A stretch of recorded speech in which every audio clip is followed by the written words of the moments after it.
to 30 Days of Shortcuts with me, Martin Goods. Over the next 30 days we are going to look at the tips and tricks you'll need to help you get going with shortcuts. From building them to using them to finding them, we've got you covered. Let's get started on today's activity.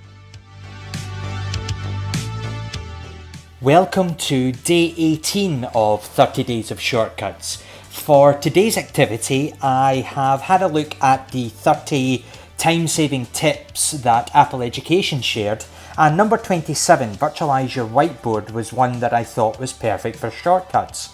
So what I did was I went ahead and created one that you can use. Now this is, as a friend of mine has described, completely useful and useless, but the whole point here is that you're able to save it to photos, files, share it, copy to the clipboard.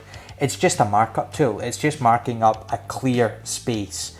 When you run it, yeah, it does exactly as you would think it would. But one of the good things about shortcuts is obviously this ability to save it to the home screen.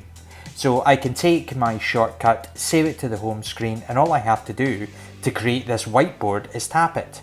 Now I can start to draw. I can do whatever I want to. So let's just see, it's the markup tool. Let's just take the pen and draw the shortcuts logo, as good or as bad as it might be. There we go.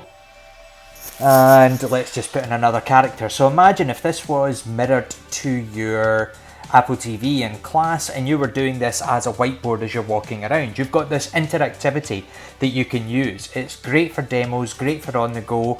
You can share it and airdrop it using Classroom. You can put it into schoolwork as something that the pupils can then start to use. So it's a very simplistic shortcut. It's one of the best ways that shortcuts can be used. Seeing an activity or seeing something that you know that you can use it for, something that would be beneficial to others.